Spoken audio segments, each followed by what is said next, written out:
Hello students, कैसे हैं आप सब। आप सभी का मेरे YouTube channel Ayush Shanghai 24/7 classes में स्वागत है।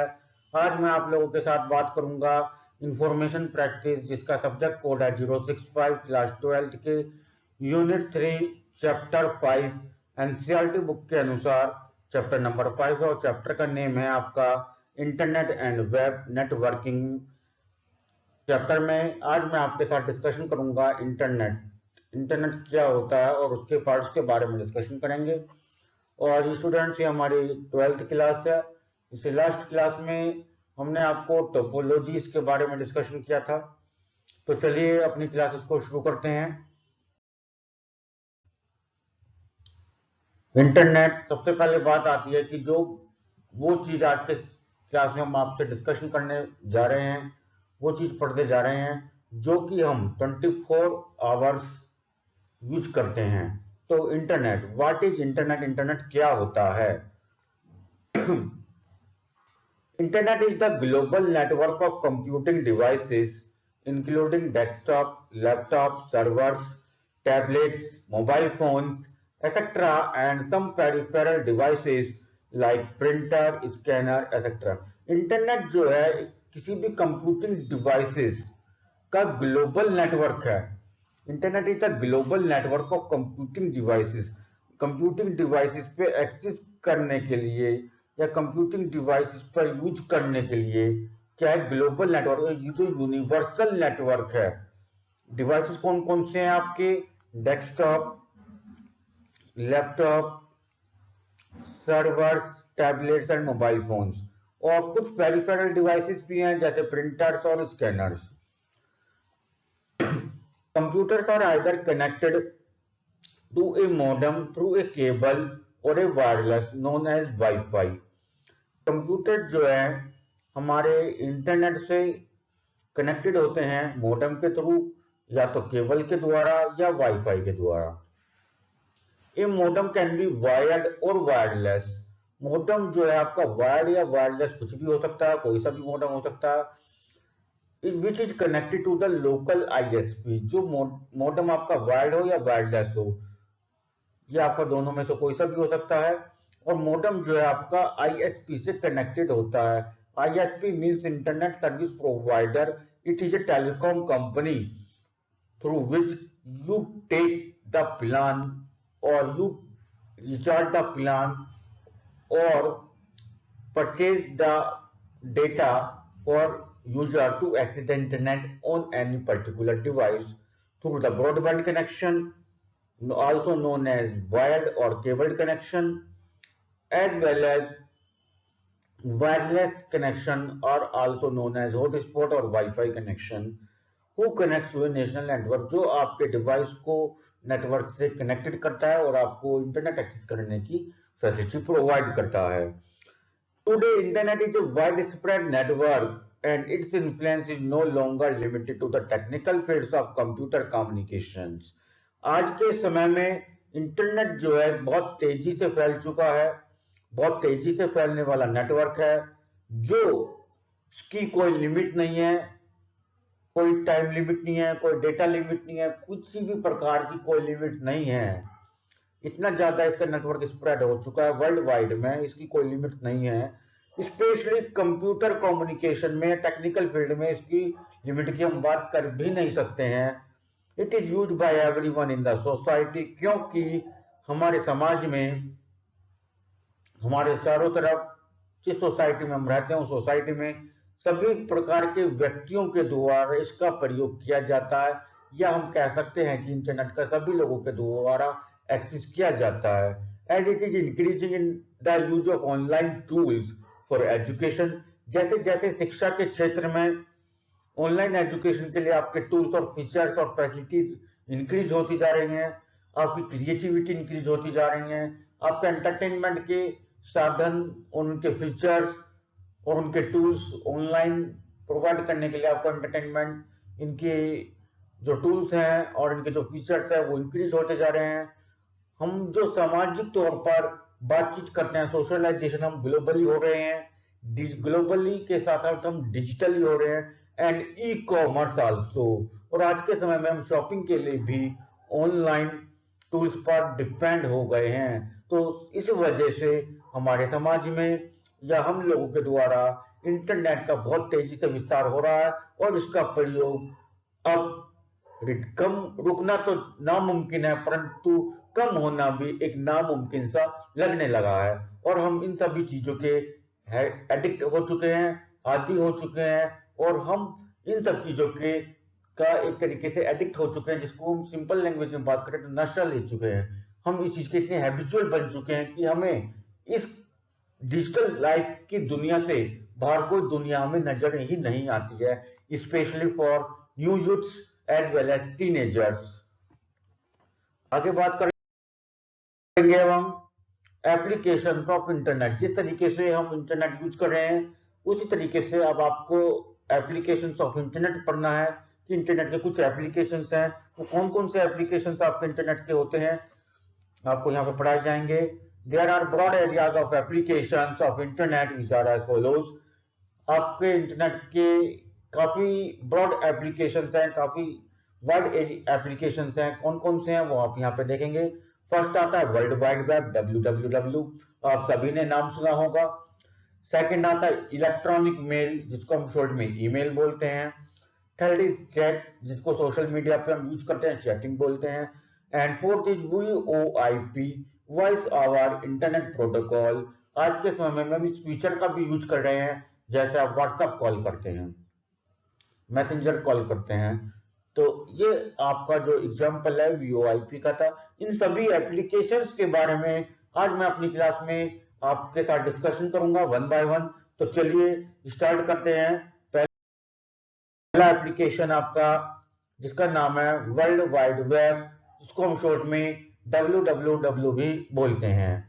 वर्ल्ड वाइड वेब और शॉर्ट में आप वेब या WWW की शॉर्ट फॉर्म होती है, is an ocean of information. पहले आपको यहाँ पे बता रहे हैं कि वर्ल्ड वाइड वेब या WWW होता क्या है। It is an ocean of information, ये सूचनाओं का सागर नहीं, समुद्र नहीं होता, परंतु ओशियन होता है, महासागर होता है। Which is stored in the form of trillions of interlinked web pages, जिसमें कई सौ करोड़ों की संख्या में वेब पेजेस इंटरलिंक्ड होते हैं। एंड वेब रिसोर्सेज, और सारे वेब रिसोर्सेज, सारी वेब इंफॉर्मेशन इंटरलिंक्ड होती हैं। And these resources on the web can be shared और एक्सेस थ्रू इंटरनेट। और ये सभी वेब पेजेस या सभी इंफॉर्मेशन या सभी वेब रिसोर्सेज इंटरनेट के थ्रू एक्सेस की जा सकती हैं या शेयर की जा सकती हैं। इन एंशिएंट टाइम्स, पुराने समय में, to access files residing in different computers, one had to log in individually to each computer through the internet. पुराने समय में किसी भी एक पर्टिकुलर सिस्टम पर, पर्टिकुलर कंप्यूटर पर अगर हमारे पास कोई फाइल है, उसको एक्सेस हमें करना है, तो one had to log in individually to each computer. तो उस पर्टिकुलर यूजर को प्रत्येक कंप्यूटर पर या उस कंप्यूटर पर इंडिविजुअली, पर्सनली उसको लॉग इन करना पड़ता था with the help of internet. Internet की सहायता से उसे लॉग इन करना पड़ता था। अगर आज उसने कोई फाइल इंटरनेट पर एक्सेस करना चाहता है अपने घर पर, तो उसने अपने घर के सिस्टम पर, अपने घर के कंप्यूटर पर लॉग इन किया, उस फाइल को एक्सेस कर लिया। परंतु अब कल को, यानी कि next day, he or she work in the an office, अब वो जो है अपने ऑफिस में वर्क कर रहा है और वर्क करते समय उसको उसी फाइल की एक्सेस करने की रिक्वायरमेंट है जिस फाइल को उसने लास्ट डे अपने घर के सिस्टम पर एक्सेस किया था। तो उसको ऑफिस के सिस्टम पर दोबारा लॉगिन करना पड़ेगा उस फाइल को एक्सेस करने के लिए। Files in different computers were in different formats, ऐसा इसलिए था क्योंकि हर एक कंप्यूटर पर जो फाइल्स आपकी स्टोर की जाती थी वो अलग अलग फॉर्मेट्स में स्टोर की जाती थी, as per the system requirement और the applications requirement of the system और द कंप्यूटर। आपके कंप्यूटर के सिस्टम्स के रिक्वायरमेंट्स के अनुसार, उसकी एप्लीकेशंस के अनुसार, उसकी सॉफ्टवेयर और हार्डवेयर वर्जन्स के अनुसार, हर एक सिस्टम में, हर एक कंप्यूटर में जो फाइल्स आपकी होती थी वो अलग अलग फॉर्मेट्स में होती थी। इसी वजह से मुझे एक पर्टिकुलर फाइल को एक्सेस करने के लिए अगर मैं अलग अलग लोकेशन से अलग अलग डिवाइस से एक्सेस कर रहा हूँ तो मुझे उससे पहले लॉगिन करना होता था, and it was difficult to understand each other file. और इस तरीके से ये हर एक सिस्टम के फाइल के फॉर्मेट को अंडरस्टैंड करना काफी डिफिकल्ट टास्क था। तो उसी प्रॉब्लम को सॉल्व करने के लिए एक ब्रिटिश साइंटिस्ट थे जिनका नाम है सर टिम बर्नर्स ली। क्या नाम है इनका? Sir Tim Berners Lee. He was a British scientist who invented revolutionary World Wide Web in 1990, जिन्होंने 1990 में वर्ल्ड वाइड वेब की इन्वेंशन करके, वर्ल्ड वाइड वेब www का इन्वेंशन करके इंटरनेट की दुनिया में क्रांतिकारी कदम रखा। Revolutionary step towards the internet by the invention of World Wide Web or WWW in 1990. This revolutionary step or the invention of WWW, known as World Wide Web, also known as WW model, इस revolutionary step को या इस invention को WWW model भी कहा गया, world wide web model भी इसको कहा गया, which consists of 3 technologies of web. जो आपका मॉडल कहा गया, इस www मॉडल में आपकी वेब की 3 टेक्नोलॉजीज के बारे में एक्सप्लेन करा गया है। अब हम उन टेक्नोलॉजीज के बारे में बात करेंगे आपसे। उन 3 टेक्नोलॉजीज के नाम यहाँ पे हैं HTML, hypertext markup language, URL, uniform resource locator, and HTTP, Hypertext Transfer Protocol. All these technologies which are lies under the WWW model can be explained now.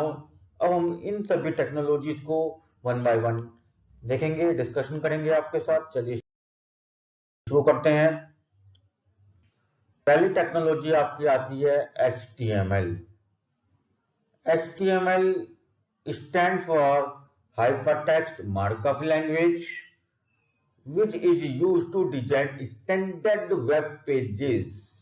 एक स्टैंडर्ड वेब पेजेस को design करने के लिए एक particular language जो design करी गई है, डेवलप की गई है, उस लैंग्वेज का नाम है HTML। इन सच ए वे ये वेब पेजेस को जो डिजाइन करते हुए इस तरीके से करते हैं कि web contents can be read understood from any computer across the globe। जो भी वेब पेजेस HTML के द्वारा डेवलप किए जाएंगे, उन वेब पेजेस को ऑल अक्रॉस द ग्लोब, पूरे यूनिवर्स में किसी भी ई डिवाइसेस के द्वारा, किसी भी ई गैजेट के द्वारा या किसी भी सिस्टम के द्वारा उसको आसानी से रीड किया जा सकता है और अंडरस्टूड किया जा सकता है, जो कि प्रॉब्लम हमारी वर्ल्ड वाइड वेब मॉडल के कंसेप्ट के इन्वेंशन से पहले आ रही थी। वो प्रॉब्लम यहाँ पे सॉल्व हो जाती है। टैग्स, जैसे कि मैंने अभी आपको यहाँ पे सिंबल्स दिखा रखे हैं, टैग्स, इनको हम टैग्स बोलते हैं। अगर प्रॉपर एक मैं सिंगल टैग की यहाँ पे बात करूं, जैसे इस टाइप के टैग की, तो इसको हम एंगल ब्रैकेट्स भी बोलते हैं। टेक्निकल टर्म्स में इसको एंगल ब्रैकेट्स भी नाम दिया गया है। ठीक है, तो tags are used to define the page content which should be displayed by the web browser। Tags हम अपने HTML में इसलिए यूज करते हैं कि आपका पेज का जो कंटेंट है वो किस तरीके से डिस्प्ले होना चाहिए, या वेब ब्राउजर के द्वारा उस कंटेंट को किस तरीके से डिस्प्ले किया जाएगा। Basic structure of every web page is designed by using HTML। प्रत्येक वेब पेज का जो बेसिक स्ट्रक्चर होता है वो HTML के द्वारा ही डिजाइन किया जाता है। सब HTML वेब ब्राउजर्स हैं। कुछ आपको अब यहाँ पे HTML प्रोग्रामिंग या HTML लैंग्वेज के जो सपोर्टेड वेब ब्राउजर्स हैं जिनका यूज करके हम अपने वेब पेजेस को डिस्प्ले करवा सकते हैं। उनका प्रोग्रामिंग की प्रैक्टिस करते समय हम अपना आउटपुट देख सकते हैं। वो ब्राउजर्स यहाँ पे मैं आपको बता रहा हूँ। वैसे तो काफी सारे ब्राउजर्स होते हैं, आप इनके लिए गूगल पे सर्च कर सकते हैं कि कौन कौन से वेब ब्राउजर्स होते हैं हमारे। पर कुछ वेब ब्राउजर्स के नाम मैंने यहाँ पे लिए हैं आपके लिए। Number 1 Mozilla Firefox, number 2 internet explorer, and number 3 is Google Chrome. Microsoft Internet Explorer is a web browser which is closed in 2021. 2021 में इंटरनेट एक्सप्लोरर का प्रयोग माइक्रोसॉफ्ट कंपनी की तरफ से बंद कर दिया गया है। अब आप इस ब्राउजर का प्रयोग नहीं कर सकते हैं। और अगर किसी सिस्टम में internet explorer web browser installed है और आप उसका यूज करते हैं नेटवर्क को एक्सेस करने के लिए, तो ये आपको सही आउटपुट भी डिस्प्ले नहीं करेगा, सही वर्किंग नहीं करेगा। आज के समय में जो हमारा popular web browser working condition में है वो आता है गूगल क्रोम, और सेकंड ब्राउजर आपका आता है मोजिला फायरफॉक्स। आगे चलते हैं हम। अब मैंने आपसे बताया था कि जो www मॉडल है हमारा, उसके 3 पार्ट्स हैं। पहला HTML जो कि हमने आपसे डिस्कशन किया, सेकंड है आपका URL। URL स्टार्ट करते हैं। URL stand for uniform resource locator and provides the location as well as mechanism, that is protocol to access the resources. URL जो है यूनिफॉर्म रिसोर्स लोकेटर है, जो आपको आपके डिवाइसेस की लोकेशन को प्रोवाइड करता है और उसकी डिवाइस की पूरी ट्रेसिंग के और उसकी पूरी डिवाइस की ट्रैकिंग के साथ, ट्रेसिंग के साथ और उसकी पूरी हिस्ट्री के साथ आपको पूरी जो कंप्लीट इंफॉर्मेशन होती है उसको हम यहाँ पे मैकेनिज्म कह रहे हैं, उसके बारे में आपको जानकारी देता है। This is the complete meaning of the working of the URL, that is protocol to access the resources. It is a type of protocol which is used to access the resources. ये resources को access करने के लिए use किया जाता है। अब किस टाइप के रिसोर्सेज को एक्सेस करना है और कैसे करना है ये भी हम देखते हैं। It is also called as web address. URL का दूसरा नाम वेब एड्रेस भी होता है। अब वेब एड्रेस क्या है? तो स्टूडेंट, जो आप इंफॉर्मेशन सर्च करते हैं गूगल पर या किसी ब्राउजर में जो आप टाइप करते हैं और सर्च करने के बाद जो आपका सर्चिंग रिजल्ट डिस्प्ले होता है एड्रेस बार में www. ये जो इंफॉर्मेशन आपके डिस्प्ले होती है उसी को हम वेब एड्रेस कहते हैं। It is not only the domain name but contains other information that completes a web address. URL में केवल और केवल डोमेन नेम ही नहीं होता है, इसमें कुछ अदर इंफॉर्मेशंस भी होती हैं। अदर इंफॉर्मेशंस और डोमेन नेम दोनों के कॉम्बिनेशन के साथ ही आपका जो है एक क्या बनता है, वेब एड्रेस बनता है। It is not only the domain name, ये और केवल डोमेन नेम नहीं होता, बट कंटेन्स अदर इंफॉर्मेशन, इसमें कुछ अदर इंफॉर्मेशन भी होती हैं दैट कंप्लीट्स वेब एड्रेस, जो एक वेब एड्रेस को कंप्लीट करती है। एक पूरे कंप्लीट जो आपका जो रूल होता है जिसमें इंफॉर्मेशन भी है आपका और उसका डोमेन नेम भी है, वो पूरा कंप्लीट कॉम्बिनेशन जो आपका वेब एड्रेस कहलाता है। मैंने आपको यहाँ पे एग्जांपल लिया है, यहाँ पे आप इसको ध्यान से देखेंगे। ये आपको मैंने लिया www, ये वर्ल्ड वाइड वेब आपको बता रहा है कि जो भी आप आगे इंफॉर्मेशन सर्च करेंगे या जो भी मैसेज आपको जो वेब पेज आपको ओपन होके आ रहा है जहाँ पे आप इसको टाइप करेंगे ये कहलाएगा आपका एड्रेस बार।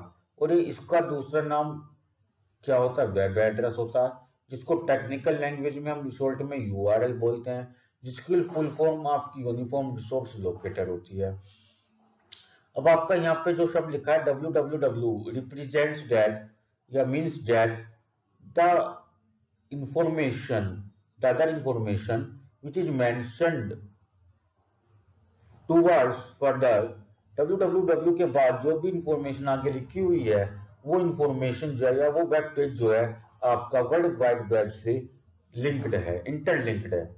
उसके बाद मैंने लिखा ncrt.nic.in। NCERT जो है ये आपका वेबसाइट का नेम है, ये आपका वेबसाइट का नेम है, वेबसाइट नेम ये क्या है आपका वेबसाइट नेम हो गया, आपका वेबसाइट नेम। उसके बाद आता है आपका .nic.in। .nic.in क्या है आपका, .nic.in है आपका डोमेन नेम। .nic.in आपका डोमेन नेम है। काफी सारे डोमेन नेम्स हमारे पास होते हैं, जैसे .com कमर्शियल साइट्स के लिए हम यूज करते हैं, .gov.in गवर्नमेंट साइट्स के लिए यूज करते हैं, .edu.in एजुकेशनल साइट्स के लिए हम यूज करते हैं, .org किसी भी जनरल ऑर्गेनाइजेशन संस्था के लिए यूज करते हैं। ठीक है, इसी तरीके से यहाँ पर .nic.in दिया गया, जो नेशनल इंफॉर्मेशन सेंटर है। NIC का मतलब है नेशनल इंफॉर्मेटिक्स सेंटर, जो राष्ट्रीय स्तर पर सूचना के केंद्र के रूप में आपको सूचना प्रसारण कर रहा है, उसका डोमेन नेम हो गया .nic.in। उसके बाद आप उस वेबसाइट पर कौन सा वेब पेज ओपन करना चाहते हैं। आप सभी जानते हैं कि एक वेबसाइट पर काफी सारे वेब पेजेस होते हैं जो वेबसाइट से इंटरलिंक्ड होते हैं एक डोमेन नेम के through, with the help of domain name, and website is interlinked with the help of www, also known as World Wide Web। तो this is the address or the information of the web page which is interlinked with the website ncert.nic.in। ncert.nic.in website के में एक web page है text book web page पर में एक textbook.html या textbook.html नाम का एक वेब पेज है। आपका जो वेब पेज इस टाइम ओपन है वो textbook.html वाला वेब पेज अभी आपने ओपन किया हुआ है। आगे देखते हैं, in the above URL HTTP is the name of the protocol. HTTP जो है प्रोटोकॉल का नेम है। इट कैन बी, ये कोई से ही प्रोटोकॉल हो सकता है, आपकी काफी सारी टाइप्स के प्रोटोकॉल्स होते हैं जो कि नाम आपके यहाँ पे लिखे गए हैं। It can be HTTPS, HTTP, FTP file transfer protocol. HTTPS और HTTP में क्या डिफरेंस है अभी मैं आपके साथ डिस्कशन करूंगा। FTP file transfer protocol, telnet protocol, all very these protocols are also present in today's World Wide Web technologies to access the information। and www is a subdomain। www जो एक subdomain है, and NCERT is the name of website। .nic.in is the domain name of the website। The browser automatically prefixes the name of protocol and subdomain while entering a URL। जब हम URL को enter करते हैं तो कोई भी web browser जिस पे हम इंफॉर्मेशन को सर्च करें वो ब्राउजर जो है आपका प्रोटोकॉल नेम यानी कि HTTP प्रोटोकॉल या सब domain name that is www automatically prefix कर देता है, यानी कि अपने आप ही ये ले लेता है, ऑटोमेटिकली प्रीफिक्स कर देता है। प्रीफिक्स मतलब पहले लगाना, फिक्स कर देता है, ऑटोमेटिकली अपने आप ले लेता है। ठीक है स्टूडेंट, इस तरीके से आपका ये जो पूरा कॉम्बिनेशन है ये आपका URL बन जाता है, जिसका फुल फॉर्म होता है यूनिफॉर्म रिसोर्स लोकेटर। चलिए आगे चलते हैं। अब बात आती है स्टूडेंट्स आपकी URI, जिसका नेम होता है uniform resource identifier. It is also a part of URL। ये URL का ही पार्ट है। इसे world wide web model www model का पार्ट ना समझें। URI is also is a part of URL। URI stands for Uniform Resource Identifier। URI का meaning होता है uniform resource identifier. It is a unique identifier to identify a resource located on the web. Web पर यानी कि आपके web पर, जो आप समझ चुके हैं कि वर्ल्ड वाइड वेब से जो इंटरलिंक्ड वेब पेजेस हैं, उस वेब पर जो भी रिसोर्सेज अवेलेबल है वो किस लोकेशन पर अवेलेबल है उसकी आइडेंटिफाई करने के लिए एक यूनिक आइडेंटिफायर का हम यूज करते हैं, जिसका नाम होता है URI। It identify a resource, ये रिसोर्स को आइडेंटिफाई करता है which is available on the web through its location or on the server or its name or in many various types of ways। That is hardware है, ये software है, either bye its location, उसकी location क्या है, कौन से server पर save है, किस सर्च इंजन से लिंक्ड है, किस वेबसाइट से लिंक्ड है, उसका क्या नाम है, या इन सभी चीजों से जो भी हम आइडेंटिफायर का यूज करते हैं वो है identifier, URI, uniform resource identifier. और थर्ड वर्ल्ड वाइड वेब का third model, world wide web जो मॉडल हम बात पढ़ा रहे थे आपको, वर्ल्ड वाइड वेब मॉडल का जो थर्ड आपका टेक्नोलॉजी आती है, वेब टेक्नोलॉजीज, HTTP, हम उसकी बात करेंगे आपसे। HTTP stand for hypertext transfer protocol. HTTP जो है हाइपरटेक्स्ट ट्रांसफर प्रोटोकॉल होता है। It is a set of rules. It is a set of rules which is used to retrieve linked web pages across the web. World wide web से interlinked जितने भी आपके web pages हैं, वहां से information को रिट्राइव करने के लिए जो रूल्स का सेट डिफाइन किया गया है, एक पर्टिकुलर रूल्स का सेट जो डिफाइन किया गया है, इंस्ट्रक्शंस का सेट जो डिफाइन किया गया है, उस रूल्स के सेट को ही या इंस्ट्रक्शंस के सेट को ही हम HTTP बोल रहे हैं। It is more secure and advanced version of HTTPS। HTTP का जो एडवांस्ड वर्जन है वो HTTPS है। यहाँ पे आपको ये ध्यान रखना है, HTTP का जो एडवांस्ड वर्जन है वो HTTPS है। It is more secure and advanced version, और ये बहुत ज्यादा सिक्योर है as compare to the HTTP protocol. आप देख सकते हैं जब भी आप अपनी वेबसाइट या कोई भी इंफॉर्मेशन सर्च करते हैं, तो जो भी आपकी इंफॉर्मेशन सर्च होने का जो आपका स्क्रीन पर आउटपुट आपके सामने आता है, जो डिस्प्ले होता है, वेब पेज ओपन होता है, उस समय पर आप देखिएगा अपने वेब ब्राउजर में HTTPS लिखा होगा। अगर कोई वेबसाइट आपकी सिक्योर नहीं है तो रेड कलर की लाइन से HTTPS पर क्रॉस का साइन लगा होगा, यानी कि उसको कट कर रखा होगा और लिखा हुआ रहा होगा नॉट सिक्योर्ड। नॉट सिक्योर्ड का सिंबल बना हुआ आ सकता है आपका, जो कि आपका डेंजर टाइप का सिंबल होता है, ट्रायंगल शेप में एक्सक्लेमेशन मार्क के साथ नॉट सिक्योर लिखा होगा, और उसके साथ साथ HTTP का एक सिंबल होता है आपका HTTPS के साथ में एक छोटा सा लॉक लगा बना हुआ आता है। अगर वो लॉक पूरी तरह लॉक्ड है जैसे आपको होना चाहिए, तो यानी कि वो साइट सिक्योर्ड है। अगर लॉक ओपन है तो यानी कि वो साइट क्या है, अनसिक्योर्ड है। इस कंसेप्ट को हम यहाँ पे पैडलॉक भी बोलते हैं, गोल्डन पैडलॉक। क्या बोलते हैं? Golden padlock. आगे देखते हैं हम, आपके काफी सारे सर्च इंजन होते हैं जैसे गूगल, बिंग, डकडकगो, याहू, और भी काफी सारे आपके सर्च इंजन हैं, आप इनको पढ़ सकते हैं।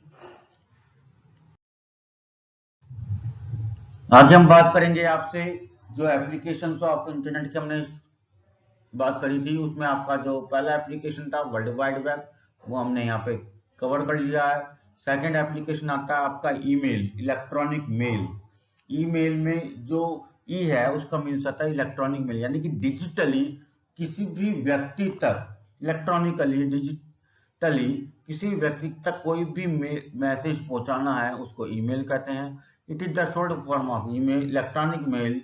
It is one of the ways of sending and receiving message with the help of internet. Internet के माध्यम से किसी भी व्यक्ति को कोई भी मैसेज भेजना या प्राप्त करने के तरीके को ही ईमेल कहा जाता है। An email can be sent anytime to any number of recipients at anywhere. एक समय पर एक से ज्यादा रिसिपिएंट्स को ईमेल भेजा जा सकता है या रिसीव किया जा सकता है, कहीं से भी और कहीं पर भी। To use email services, one needs to register with an email service provider by creating a mail account.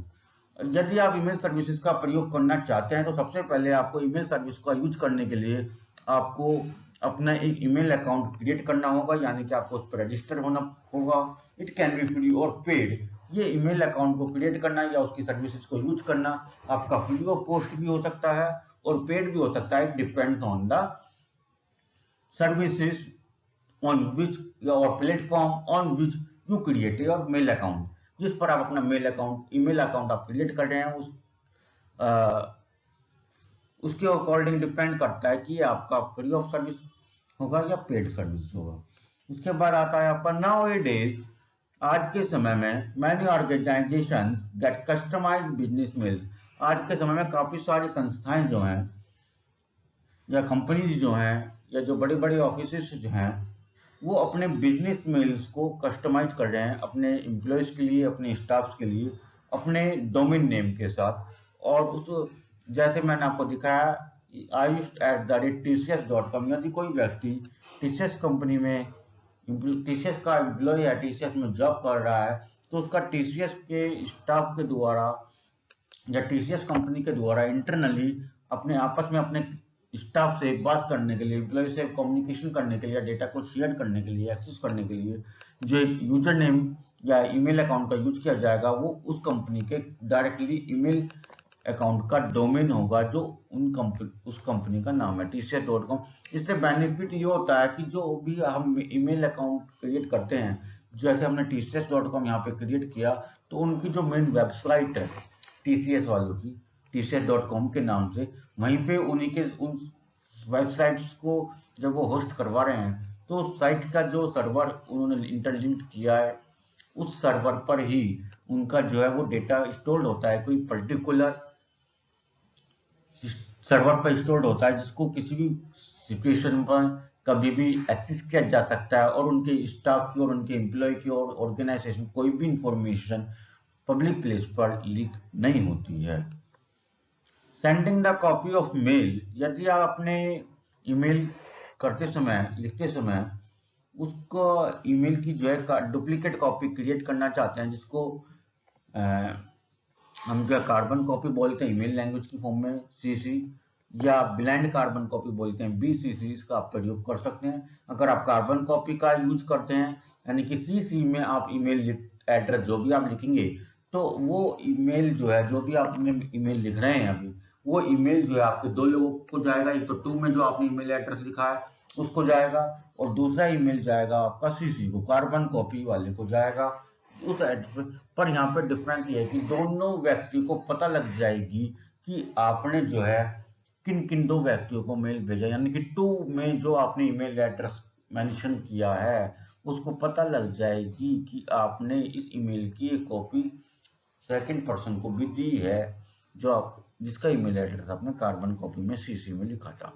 यदि आप चाहते हैं कि जो आप मेल की कॉपी भेज रहे हैं, सेकंड कॉपी आप जो भेज रहे हैं किसी दूसरे व्यक्ति को, वो फर्स्ट पर्सन को पता ना लगे कि मैंने इस ईमेल की एक कॉपी रिकॉर्ड के लिए या आपकी इंफॉर्मेशन के लिए आप किसी और को भी भेजा है, तो उसके लिए आपको अपना ईमेल एड्रेस जिसको आप भेजना चाहते हैं दूसरे व्यक्ति को, उसका ईमेल एड्रेस जो है आपको बीसीसी में लिखना है, ब्लाइंड कार्बन कॉपी।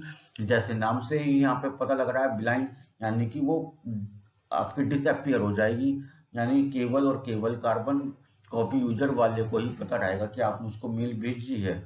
2 वाले को पता नहीं रहेगा, कि वो ये समझेगा कि ये मेल केवल मेरे पास ही आई है, किसी दूसरे व्यक्ति को नहीं भेजी गई है। आगे चलते हैं हम third application of internet means chat, जो कि आज के समय में हम सभी लोगों के द्वारा सोशल मीडिया प्लेटफॉर्म पर यूज किया जा रहा है, जिसको हम चैटिंग के नाम तरीके से यूज करते हैं। तो देखते हैं क्या है। चैटिंग और instant messaging over the internet means communicating to people at different geographical locations in real time through text messages। Text messages के द्वारा रियल टाइम में किसी भी ज्योग्राफिक भौगोलिक लोकेशन से अलग अलग लोकेशन पर स्थित वे अलग अलग प्रकार के प्रोफेशन से जुड़े हुए लोगों से किसी भी समय बातचीत करने के तरीके को या प्लेटफॉर्म को या कनेक्टिविटी को इंस्टेंट मैसेजिंग या चैटिंग कहा जाता है। It means that communicating parties और users can talk to each other through audio और वीडियो कॉल। इसमें क्या होता है कि कम्युनिकेटिंग पार्टी यानी कि कम्युनिकेटिंग यूजर, जो दो यूजर्स आपस में एक दूसरे से कनेक्टेड हैं, जरूरी नहीं है कि वो दोनों यूजर्स फेस टू फेस एक दूसरे को जानते हो, एक ही लोकेशन पर रहते हो, एक ही प्रोफेशन के हो, किसी भी डिफरेंट ज्योग्राफिकल लोकेशन पर वो हो सकते हैं, अलग अलग प्रोफेशन से हो सकते हैं, और हो सकता है वो पर्सनली एक दूसरे को जानते भी ना हो। वो एक दूसरे के साथ चैटिंग कर सकते हैं, इंफॉर्मेशन को शेयर कर सकते हैं, आइडियाज का एक्सचेंज कर सकते हैं, ऑडियो कॉल और वीडियो कॉल्स के द्वारा और टेक्स्ट मैसेजेस के द्वारा। It is also possible to chat through text, audio and video in a group.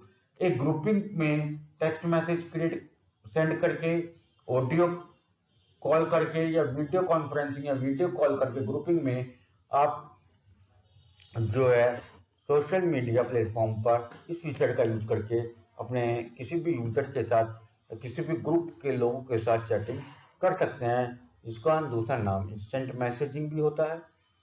Applications of instant messaging are, वैसे तो आप सभी को पता ही है कि इंस्टेंट मैसेजिंग या चैटिंग करने के लिए हमें कौन कौन से सोशल मीडिया एप्लीकेशन या प्लेटफॉर्म्स आज के समय में प्रोवाइड किए गए हैं, पर फिर भी मैंने आपके लिए कुछ एप्लीकेशंस के नेम्स यहाँ पे लिखे हैं, जिनके नाम है WhatsApp, Skype, Facebook, messenger, Instagram and many more. Some applications support instant messaging through all modes. कुछ एप्लीकेशंस ऐसी हैं या सोशल मीडिया प्लेटफॉर्म्स ऐसे हैं जो आपको हर एक तरीके से इंस्टेंट मैसेजिंग या चैटिंग अलाउ करते हैं। जैसे आप टेक्स्ट मैसेज भी कर सकते हैं, ऑडियो कॉल भी कर सकते हैं, वीडियो कॉल भी कर सकते हैं। आज के समय में मैं जहाँ तक समझता हूँ, सभी सोशल मीडिया ऐप्स या प्लेटफॉर्म से जितने भी इंस्टेंट मैसेजिंग या चैटिंग एप्लीकेशंस हैं, सभी में इस टाइप की फैसिलिटीज है, परंतु उसके बावजूद भी एक या दो एप्लीकेशंस ऐसे हो सकते हैं जिनमें सभी टाइप के मोड से इंस्टेंट मैसेजिंग या चैटिंग करने की फैसिलिटीज प्रोवाइड ना हो। तो इस वजह से यहाँ पर मैंने आपको बताया है इस चीज के लिए। अब हम आगे चलते हैं, लास्ट टॉपिक है क्लास का, और आपका एप्लीकेशन ऑफ इंटरनेट का भी लास्ट पॉइंट है VoIP, voice over internet protocol. VoIP का मीन्स है voice over internet protocol. It allow us to have voice call over the internet. ये एक वो फीचर है जो आपको इंटरनेट के माध्यम से वॉइस कॉल करने की सुविधा प्रोवाइड करता है, जैसे कि आज के समय में आप सभी लोग करते हैं व्हाट्सएप कॉल, इसका बेस्ट एग्जांपल है। It means that voice transmission over a computer network instead of regular telephone network। इसमें क्या होता है, आपकी जो वॉइस ट्रांसफर हो रही होती है at the time of calling, it transferred with the help of computer network, और कंप्यूटर नेटवर्क की हेल्प से ट्रांसफर हो रही होती है instead of telephone network. Telephone network से ट्रांसफर नहीं होती है। स्टूडेंट्स यहाँ पे आप ध्यान रखें कि कंप्यूटर नेटवर्क और टेलीफोन नेटवर्क में डिफरेंस होता है। There is a very big difference in the telephone network and computer network. Telephone network और कंप्यूटर नेटवर्क में बहुत बड़ा डिफरेंस होता है। टेलीफोन नेटवर्क या मोबाइल नेटवर्क सेम हो सकते हैं, परंतु टेलीफोन नेटवर्क और mobile network and computer network are different. Telephone network और mobile network are and computer network are different. Telephone network और मोबाइल नेटवर्क सेम है, but telephone network and computer network अलग अलग हैं। It is also known as internet telephony और broadband telephony. इस concept को यहाँ पे इंटरनेट टेलीफोनी या ब्रॉडबैंड टेलीफोनी भी यूज किया कहते हैं, जहाँ पे हम इंटरनेट का यूज करके कॉलिंग कर रहे हैं, ऑडियो कॉलिंग कर रहे हैं, बातचीत कर रहे हैं, जैसा कि हम टेलीफोन नेटवर्क पर करते थे। आज के समय में वो चीज हम किससे कर रहे हैं, न कंप्यूटर नेटवर्क का यूज कर रहे हैं। तो इस वजह से उस कंसेप्ट को हमने नाम दे दिया कि इंटरनेट टेलीफोनी। और अगर आपके पास ब्रॉड नेटवर्क को एक्सेस करने के लिए ब्रॉडबैंड कनेक्शन है, तो उसका नाम आपको दे दिया जाता है broadband telephony. But to avail the phone services over the internet, परंतु आपका जो फोन है वो इंटरनेट सर्विस एक्सेस करने के लिए अवेलेबल हो, ये आपको कंफर्म करना होगा। VoIP works on the principle of converting analog signals into digital signal। जैसे कि स्टूडेंट्स मैंने आपको अपने नेटवर्किंग की डिवाइसेस की जो क्लासेस में पढ़ाया था कि मॉडेम का जो कंसेप्ट था डिजिटल डेटा को एनालॉग सिग्नल्स में कन्वर्ट करना, तो इसी तरीके से वीओआईपी जो आपका फीचर है, ऑडियो कॉल व्हाट्सएप कॉल जो आप करते हैं, वहाँ पे भी आपका जो वीओआईपी कंसेप्ट है वॉइस ओवर इंटरनेट प्रोटोकॉल जो है उसी प्रिंसिपल पर वर्क करता है, उसी सिद्धांत पर वर्क करता है। ये क्या करता है, एनालॉग सिग्नल्स को कन्वर्ट करता है डिजिटल सिग्नल्स में and transmit through broadband line, और ब्रॉडबैंड लाइंस के द्वारा या वाईफाई नेटवर्किंग लाइंस के कंप्यूटर नेटवर्क लाइंस के द्वारा इसको वन एक लाइन एक डिवाइस से दूसरे डिवाइस पर ट्रांसफर करता है। तो हम पढ़ेंगे advantages of VoIP voice over internet protocol के कुछ एडवांटेजेस हैं। क्या एडवांटेजेस हैं? Number 1, these services are free or very economical, so people use them to save on cost। ये सुविधाएं आज के समय में आपको या तो फ्री प्रोवाइड करवाई जा रही हैं या काफी कम कॉस्ट पर प्रोवाइड करवाई जा रही हैं, जो कि हर व्यक्ति तक पहुंच आसान है और हर व्यक्ति इसका प्रयोग कर सकता है। नेग्लिजिबल अमाउंट ऑफ कॉस्ट इसकी होती है। VoIP call can be made and received using IP phones. आप जो VoIP फीचर के द्वारा जो कॉल इनेबल्ड करते हैं या रिसीव कॉल करते हैं वो आईपी फोन्स के द्वारा भी हो सकते हैं। आईपी फोन्स का मीन्स यहाँ पे इंटरनेट प्रोटोकॉल है from any place having internet access. आप किसी भी ज्योग्राफिकल लोकेशन से और किसी भी ज्योग्राफिकल लोकेशन पर आप कॉल को मेक कर सकते हैं और कॉल को रिसीव कर सकते हैं, पर शर्त यह है कि आपका डिवाइस और अदर यूजर का डिवाइस, दोनों यूजर्स के डिवाइस पर इंटरनेट एक्सेस हो और उसकी फैसिलिटी एक्टिवेट हो। It increases the portability and functionality of the voice calling system. इससे हमारे एक फायदा ये हुआ है कि वॉइस कॉलिंग सिस्टम की पोर्टेबिलिटी में और उसकी वॉइस कॉलिंग सिस्टम की फंक्शनैलिटी में इंक्रीज हो गया है। जैसे कि हमने एडवांटेजेस पढ़े और आप सभी जानते हैं कि जैसे कि हर एक चीज के एडवांटेजेस होते हैं उसी तरीके से उसको कुछ ना कुछ डिसएडवांटेजेस भी होते हैं। तो इसी तरीके से वीओआईपी का जो डिसएडवांटेज है वो आपका आता है, it's call quality depend on the internet connection speed.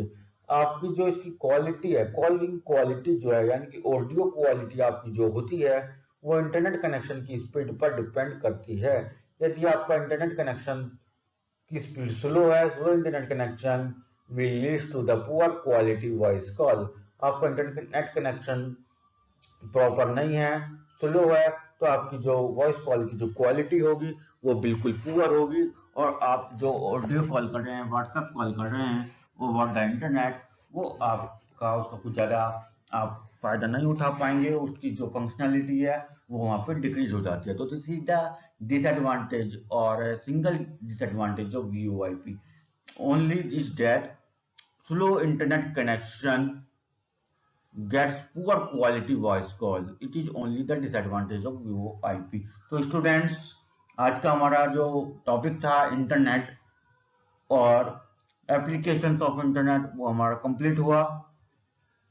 तो स्टूडेंट्स, आपको ये मेरी वीडियो कैसे लगी प्लीज वीडियो के कमेंट बॉक्स में जाकर कमेंट करके जरूर बताएं। और हाँ, यदि आप मेरे यूट्यूब चैनल पर नए हैं तो प्लीज मेरी चैनल को लाइक करें, शेयर करें, सब्सक्राइब करें और बेल आइकन नोटिफिकेशन को जरूर प्रेस करें, जिससे आपको हमारी हर एक वीडियो समय पर मिल सके और आप बोर्ड में एग्जाम में अच्छे मार्क्स प्राप्त करने के लिए हमारी वीडियो को सबसे पहले देखें और एग्जाम में अच्छे मार्क्स प्राप्त करें।